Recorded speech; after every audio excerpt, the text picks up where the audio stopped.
All All right. right. So I am very excited, Grizzlies, to be joined by one of our core artists, of course, Brent Smith from Shinedown. I would think that when they see you, they would know exactly who you are. First of all, I want to apologize for being a little, I was like not real sure when you sent me that text message because I looked at my watch and it said, I'm like, whatever. And I just kind of forgot about it. And I'm like, oh, I'm going to test this a little bit. So when you dropped a name, I realized, oh shit, this is real. So I kind of was like, oh, I'm not gonna, because I can be kind of snarky, but we talked like that before we started recording. There's just times when, I question someone's, motives or whatever, and then I realized it was really you, and I'm like, oh my God, he actually reached out. So first of all, as a small program director in a small rock, area, thank you for that's a personal touch we don't get. I mean, we're always overlooked. So that was very much appreciated. It was my absolute pleasure. And it's something that I take very seriously. And I don't look at necessarily any city or any country or anything of that nature when it comes to formats and what have you. I'm trying to be very, very specific to the people that have supported the band Hmm. from Jump Street.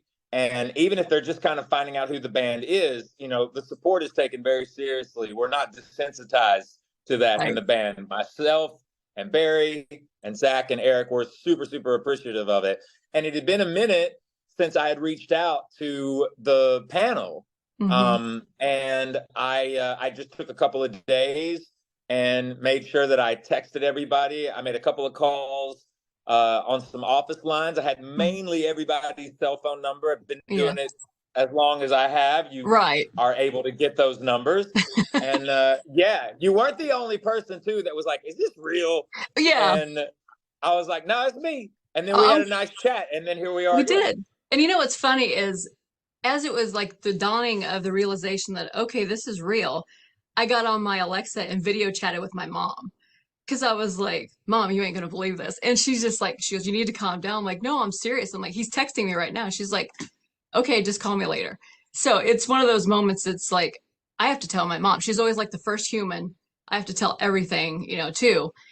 And the way I told you before is I feel a little selfish because I wanted to talk to you more on a personal level, as far Yeah, as like listeners, they're going to ask, obviously you guys just had a big milestone over the weekend. You've broke a yep, record with Dead Don't Die with you guys as far as your yep. top 10 hits. So congratulations on that. And I know most people will be Thank like, you. okay, this is when you need to talk about that.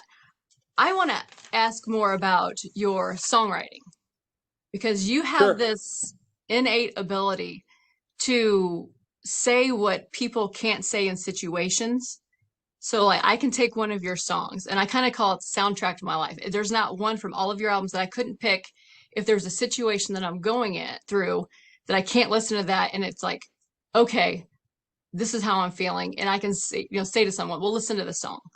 So for example, the one that I cannot listen to all the way through without bawling to this day is Daylight because Okay. it's one of those where you've been through trials and tribulations through your life and some of those past hardships have made you who you are, Yeah. and sometimes you forget that or all of a sudden that kind of weighs on you and stuff like COVID happens and everybody's isolated and you start Right. reflecting on things. And that song, first time I heard it, I recorded it into the system when you guys dropped it, and I started Hmm. bawling as I'm listening to the words because I instantly think of my mother because she's Okay. always been, that guiding light. And to this day, I've heard it probably 50 times. I cannot get through the first stance without just tears.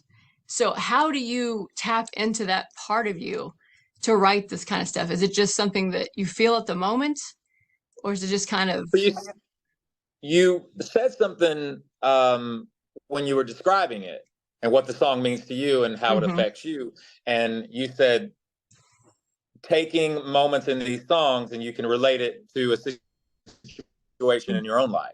mm-hmm, And the reality is that in this band, nobody is pulling everything lyrically out of thin air. It has to be a situation, it has to be a scenario, it has to be a subject matter, it has to be something that we've actually endured or we've lived through or we're mm-hmm, continuing to live through. The biggest thing for me has always been as the biggest thing for me as the main lyricist in the band is that I have to write about what I know or what I've mm-hmm, been through. And so there's a dynamic in that from a lyrical standpoint. I've been talking about mental health for the better part of 20 years. Right. Which needs to And be talked about. before it was something that was innate. Right. Before it was something that was innate to media and it Right. was being brought up, which I'm so thankful that it's being brought up now more. It's not so stigmatized. Because I've often said when it comes to mental health that the worst thing you can do is be quiet. And Yes. that is for the person that might be dealing with it or the person that sees someone struggling and you don't say something. Right. And I think that we've been conditioned. There's a bit of a conditioning over the years where don't show weakness, Yep. don't act like something's wrong, toughen up, get through it, however you got to get through it. There's not anything necessarily wrong with that, but what we're trying to do more than anything is let people understand that they don't need to feel embarrassed. They don't need to be ashamed to ask for help. They don't need to feel as if they're going to be scrutinized and judged in such a way that they can't get to the reality of what's going on in my life right now that's causing me to feel this way, and how can I get through it? Who can I talk to help me go into it and understand that I might be changing mentally and things might be happening differently and what have you, but we're all a work in progress. Oh, for sure. And with me, another thing that kind of connects me to your lyrics and your song is your story. Like I've always struggled with weight. So, being a girl in rock radio, I'm a towering 5'1". So, I've never been real tall and gifted in that way. So I've always had this, people always said I sound taller on the radio because I have to have this bigger personality since, I'm, this big around. But I've always had to struggle the weight thing. So having that always be a factor, it's made me have that shell that you've talked about where it's the barbed wire. So to get through, I'm not going to ask for help. I'm going to be strong. I'm going to be that alpha female kind of situation. But when you listen to your lyrics, like I hear your stuff, all of a sudden I feel that coding go away. So it's, you have that ability. And that's why I'm like, how do you tap into what I'm feeling? And I'm sure you get that a lot from people. I mean, does that make you, I mean, obviously it's a therapy for us, but is it a therapy for you in the same way where you're helping other people? It's interesting. I used to have this saying back in the day where I would tell people I became a musician and a singer and a songwriter because it's cheaper than therapy. I like that. And a lot of people would it would break the ice and it would make them laugh and they would find some humility in that. But in all reality, the two main things in my world, because I come from a background also, it's pretty well documented that I have a substance abuse background. Right. And I've never been shy about that. But one of the things for me was what helped me with that was understanding that it wasn't all about me. And a lot of that was the birth of my son, who is now 15 years old. Oof. And it's so interesting. Yeah. And it's interesting because I had to say to myself, here's this other being that I'm soon to be responsible for, and I'm no good to him if I'm dead. Right. And so that gave me that kind of inspired me to look at myself internally. And, from 2010 to 2011, I made a conscious decision I lost like 70 pounds in a year, changed my diet, changed just my lifestyle, things of that nature. But I didn't do that on my own. I had really, really wonderful people help me through that journey. I had to do the work, but I didn't do it on my own. Yeah. And that's been a big thing over the years too. Like in Shinedown and the lyrical side of what we do, it's very much about empowerment. It's very much about strength. It's very much about triumphing over any kind of obstacle. But the basis of that comes from a place where I've often said too, you have to fall in a hole sometimes in order to figure out how to get out of the hole. Right. And you can't do it on your own all the time. Right. You need some assistance and you need guidance. But I come from a family of people like we were talking earlier before we Right. began, like I have some very powerful, strong women in my Hmm. life that help raise me, along with my dad too. Right. But the thing is, and I got a lot of strong men in my life too. My dad, my uncle Steve, people that mean something to me. Hmm. But the thing about it is I was always told to be myself, even if it made Right. other people uncomfortable. You got to find yourself, but Hmm. you're always going to be searching for who you are because there's Right. moments in your life that change. There's always going to be something brand new. So I just write about it. Yeah. It's amazing because my mom just said to me before this, because I said, hey, I'm gonna basically nobody try to call me, don't blow up my phone. And she said, just be yourself. And that's something that I've had to hone over time through, everybody has their struggles and everything, but I finally think I Yeah. found my voice. And music is the way it's a passion because when you can't speak, if you don't know what to say, you just find a song. That's always been my thing, even Right. as a kid. Here, listen to this song. This will explain to you maybe how I'm feeling a little bit. I can't sing to save my life. That's why I'm on this side of the microphone. I can talk and talk about the music. I just trust me, you don't want to hear me sing it. And it's just one of those things where music always seems like it's the happy point. Because my initial thought when I went to school was I was going to be on the radio because I always wanted to be since I was 5. But I was going to be Frasier. I was going to get the psychology degree and I was going to try to Okay. help people. And then I realized I have no business giving anybody advice on how to live their life because I'm like, I'm a dumpster fire. So why would I try to do that? So music's kind of always full circled back to, okay, I don't know what to say. Listen to this. And you guys are a prime example. I can go through all your albums and be like, this song means this to me. This means this. Like your song Black Cadillac. If Yeah. I'm getting a little irritated by something, I put that on and I throw fingers up and sing it loud. And it's just one of those things where it's like, okay, now I feel better because I got that out. Now let's go forward. Yeah. So that's why I feel That's so selfish talking to you because I'm like, I just want to ask you, how do you do this? How do you know what we're feeling? And it's just that experience of it. And I've seen you guys 10 times. My niece turned 16 and I can't have children of my own. So my nieces and nephews are like my kids. So yeah. she wanted to go to her first show. It was you guys. I'm like, you know what? Okay. Who am I going to take you to that I guarantee know you're going to love? You're going to enjoy the show with the pyros and just the sound because you sound just as good live, actually sound better live than you do on albums. So I Well, wanted thank her. you.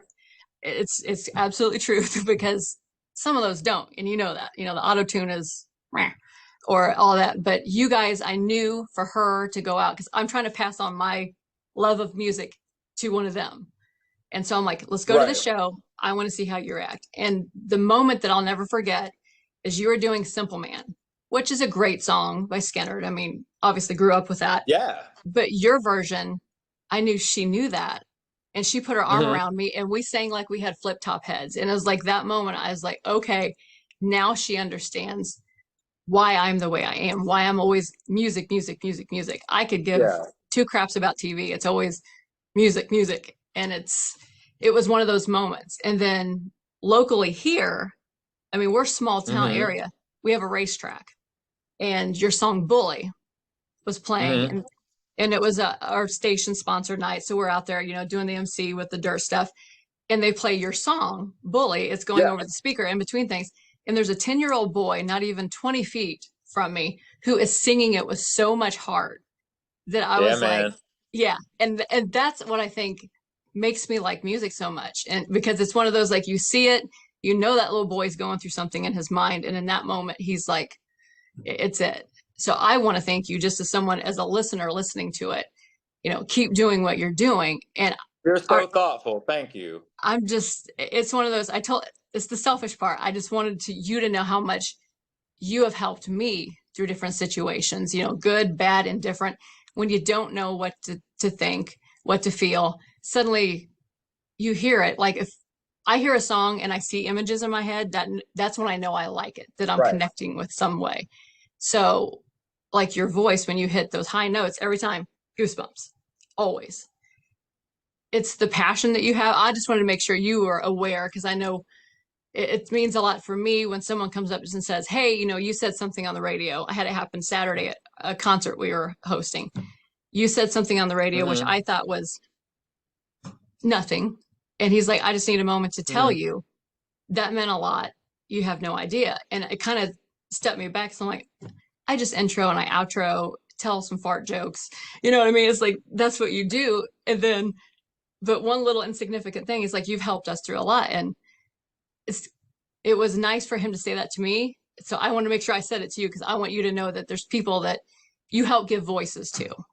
And that means a lot to us. Yeah, and and part of me looks at all of that as an aspect of, if there was one core thing that I was trying to, and I'm always trying to tell people, it's that don't be afraid of failure in this Mm-hmm. life or the next, Yeah. because the reality is that your life and your legacy won't be built by your failure. Your life and your legacy is built by the fact that you refuse to give up. And there is a dynamic in that.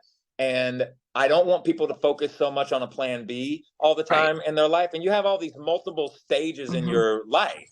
Right. And what has always been really, really helpful for me is that music has never left my side. Songs Mm-hmm. have never left my side. Anytime I need a certain song to come on or play a certain song for any given situation, it is always my go-to from all kinds of genres. And in all Mm-hmm. reality, there's probably two quotes that I keep very, very close to my heart. And one of the quotes is from Friedrich Nietzsche, and one of the other quotes is from Edgar Allan Poe. Oh, So Nietzsche, that quote for me, which is a huge part of me, is a mm-hmm. quote that says, "Without music, life would be a mistake." Mm-hmm. And on the flip side of that, Edgar Allan Poe has a lot, well, it's a very bold statement, but he says, if you stare into the abyss long enough, the abyss will stare back at you. Mm-hmm. What's funny is I have an Edgar Allan Poe book back And you here. just have to be aware. You have to be aware of your surroundings. You do. And it's one of those because the song Blackbird by the Beatles, Paul McCartney wrote. That song always connected with me because Yeah. I was always different. You know, I'm not your girly girl. I've always been like the tomboy and very different. And that song to me always spoke to me. It's like, that's my theme. I have Uh-huh. lyrics from Blackbird and it's take the broken wings and learn to fly because it's like I've always kind of been finding my own path through things. So when you said Edgar Allan Yeah. Poe, it's just funny because I have that giant book back there because The Raven is like one of my favorite writings ever. So Yeah. yeah, again, and for your Smith and Myers, how do you pick your covers that you Mm-hmm. do? Is it just songs that you've loved? The first time we did it, which was kind of I don't want to say it was a fluke, but we were getting asked because of Simple Man and what have you Hmm. over the years. People said you should do this cover, or you should Yeah. play this song, or what about this? And I'm very polite about it. But in Shinedown, the Simple Man thing was not planned. It happened very Yeah. organically the way that it happened. Hmm. And so, yes, that's a part of us and who we are. Every time I'm on a Zoom, it's an alert to everybody in my Oh, life to text me. I know. Um, and so the the whole thing about the Simple Man, I it's so interesting because I wasn't thinking about covering Simple Man. It happened Hmm. in such an organic way that I also kind of made it my own because I wasn't Yeah. overthinking it. And I think that's why it translated with people, because I Hmm. wasn't trying to make a carbon copy Right. of that. And so Zach came to me roughly around, I guess it was probably 2013. And he said, let's go and let the fan base, we'll pick 10 covers, but we'll let them pick them. So we did this Hmm. Facebook thing where it was 20 songs and we pitted each song up against each other, two a Hmm. day, and whatever one had the most votes, that's what we did. So we have this digital release, these two EPs, and then when we decided to actually do a real record, Hmm. vinyl and all, I actually said, well, if we're going to do it, we should do a double album and we should do 10 originals as Smith and Myers and then do 10 Yeah. covers. So the recent one that we did, which is not so much recent anymore, Right. um, uh, when we did that, it honestly was Zach picked five and I picked five.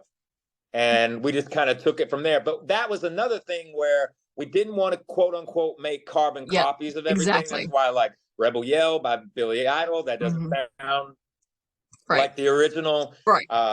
The one thing that we did that I had the most fun, the cover that I had the most fun with was Bad Guy by Billie Eilish. Yeah, which is You very know, and because it was just fun. well. For what made me laugh is because I got a copy of that, and I threw it in my. Yes, I still listen to CDs in my car, so I put it in there, and I'm listening, I and love all that. this. I heard the intro to a song, and I'm like, it was a little different, but I was like, I know this. And it sparked something. And I started laughing because it was what was known throughout my family as my shower song. So, the acoustics in a shower, you always sound, I sound like Lizzie Hale when I'm in there. And then in reality, I sound like a cat getting hit with something, outside of the shower. But my shower song No, was In Excess, Never Tear Us Apart. I mean, great song. that was my jam. And when I heard that, I started giggling because I transported back to 11-year-old Heather in the shower with people banging on the door saying, "Would you shut up? We can hear you out here."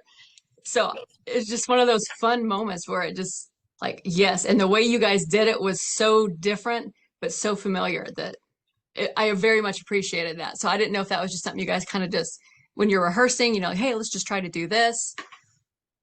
Well, yeah, I mean, I know Zach is an immense. That was one of his.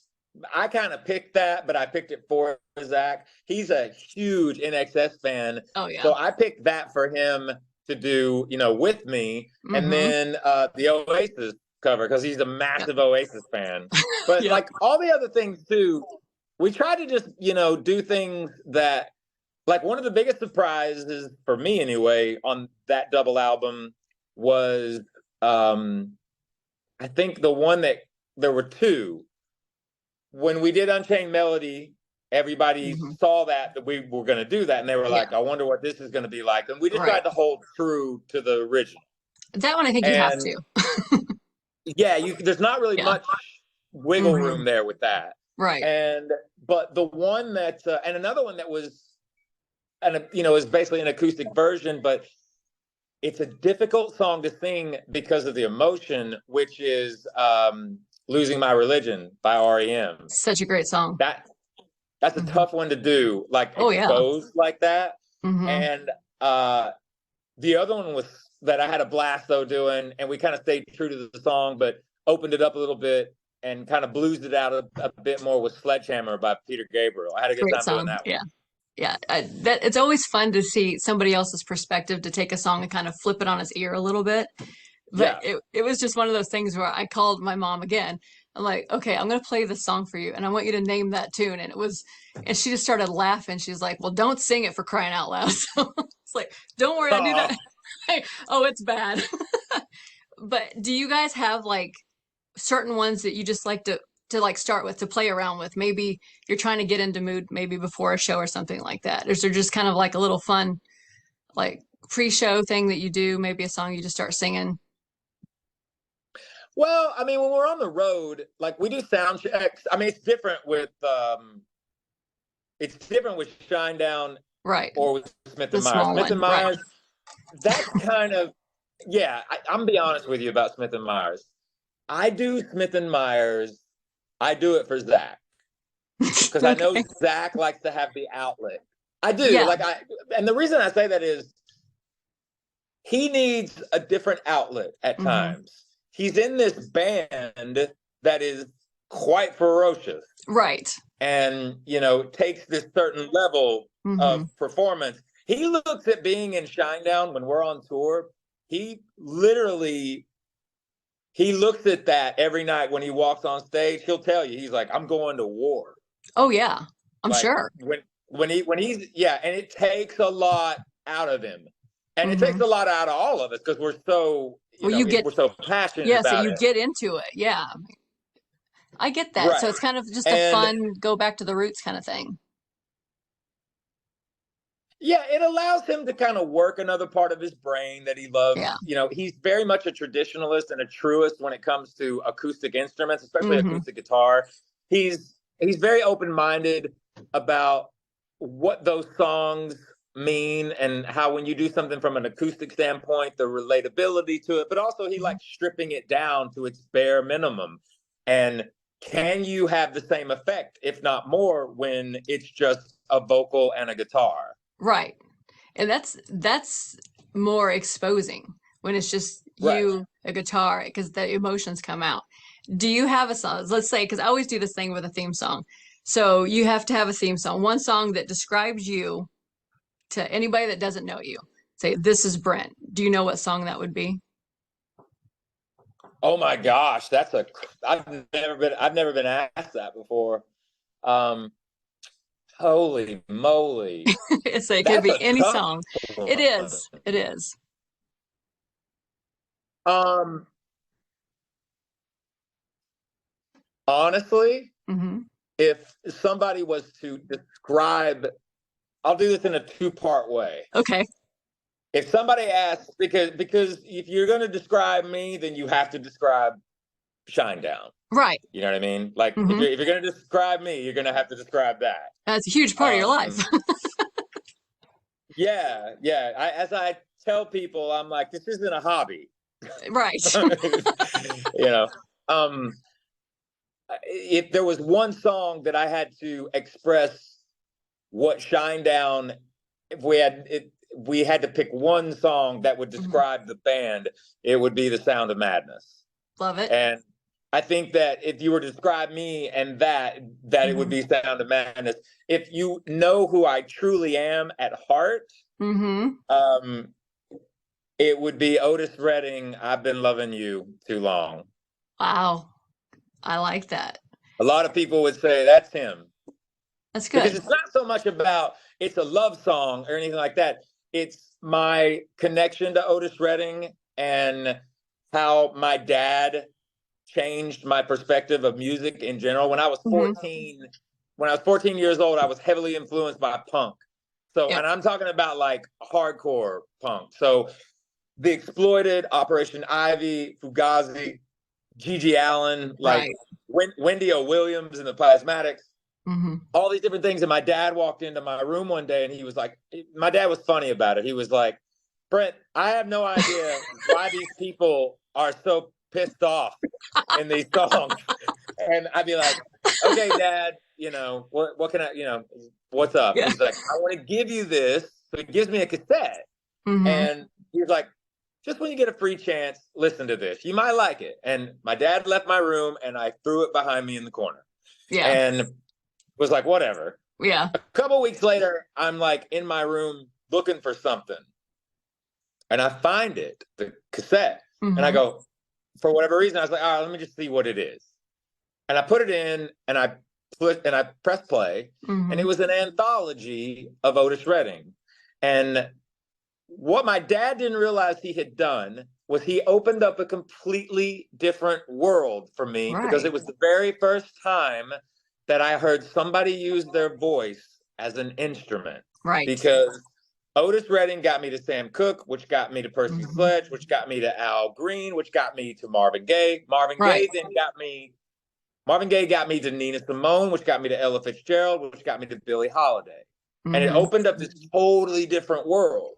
Right. And I had the angst of like heavy metal and punk rock and Right. that, but I hadn't been introduced to this whole world of Motown and Right. jazz.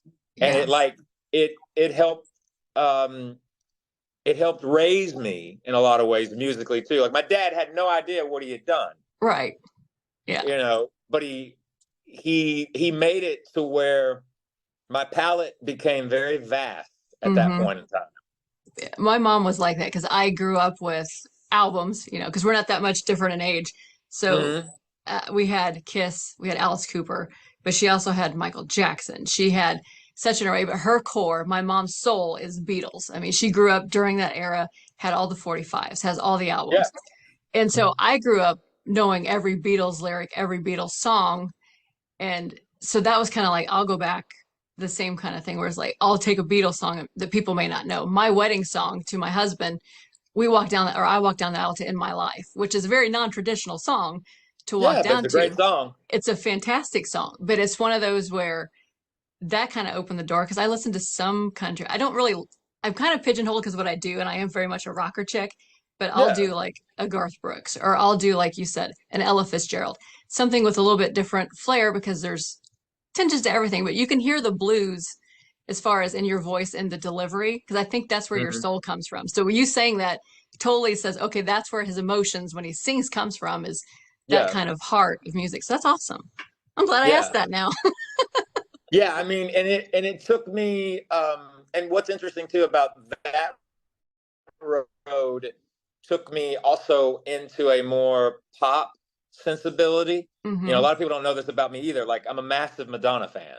Oh, Like, the early Madonna I love too. yeah, I love, yeah, Hmm. everything about her, from all of the 80s and all of the 90s Hmm. especially. Yeah. I those are some of the best pop those are some of the best pop songs ever written. Oh yeah. I mean, I'm not gonna lie. I was in So a it lip all syncing just it, contest. it all ties together. It does. And that's one of the things that I love about music and your guys' style. Do you have songs just kind of set to the side? Because I know we have Planet Zero still going on. You have a Hmm. tour getting ready to kick off again. No St. Louis date Yep, yet, so maybe throw in. working on it. Okay, see, I want to hear that. Or, as you're driving through, you can stop by the studio, Quincy, and hang out with us. But it's I'm one of into it. those. Oh, we'll definitely hook you up. We'll give you free reign. But do you have like a stack, like a hidden little stash of songs that you go, you know what, if you need something to tide you over, like maybe a little EP, do you have that in the books, or you just kind of keep that like, So there's probably in the arsenal, like right now, because the last two records we've done in house, because Eric Bass, who's our bass player, who is a right? bass player, laughed. like he's produced, engineered, and mixed the last two albums in their Yeah. entirety. So the answer to your question is yes, there's always songs that we didn't use on an album, but the way our mentality is on that sometimes is, Hmm. if it didn't make it on a record, there's a reason for it. Yep. That's what I was gonna So say. Yep. we'll go back and listen to it and see if there's anything in there that might spark something or what have you. Hmm. However, on Planet, we had so many songs that were written, and we just, everything that we did, we don't demo anything anymore. Like, we Right. just, like, we write it and then, like, all right, let's Let's do make it. it. Hmm. Yeah. And so for us, I just recently was in South Carolina with Eric, and we were reviewing some of those things that didn't make it on Planet Zero, because Planet Hmm. Zero was very specific. Um, and I was actually shocked that a lot of it was really strong. I had forgotten some of it, but there was some stuff in there where I was like, I wouldn't change anything on that, and Right. that's way better than I remember. You know, things like Awesome. that. But no, me and Eric have been working on some new material and what have you. I can tell you that you'll probably see something new for us. Not this year, but definitely next year. Awesome. Well, I hate to say it, but my time's running out. I have a clock saying I have a minute and 40 seconds. Uh, Okay, I I, had a blast. I did too. I mean, I really appreciate it. And it's just so funny because the way I reacted, because I looked at my watch when it said Brent Smith from China, and first thing I said was, "Get the hell out of here." I'm like, it's whatever. So to know that you're a genuineness person, Ta-da! yeah, right. Well, that's why I was like, "Do you want to do a Zoom interview so I know for sure?" Yeah, But you're as genuine as you come off. So I thank you so much for being you. So it's absolutely been outstanding. thank you for all the support. Yeah, always. You always have the Grizz support. So anytime Shinedown drops, we're there. So we can look forward to seeing you. Anytime, if you're in the St. Louis area, Springfield, Peoria, we'll go. We'll travel. We'll go see you. So thank you so You much. got it. And It's my yeah, absolute pleasure. Thank yeah. you. And guess what I'm going to do? I'm going to go call my mom. Have a Thanks, great day. I Brent. look forward to seeing You you. too. Bye bye. Bye.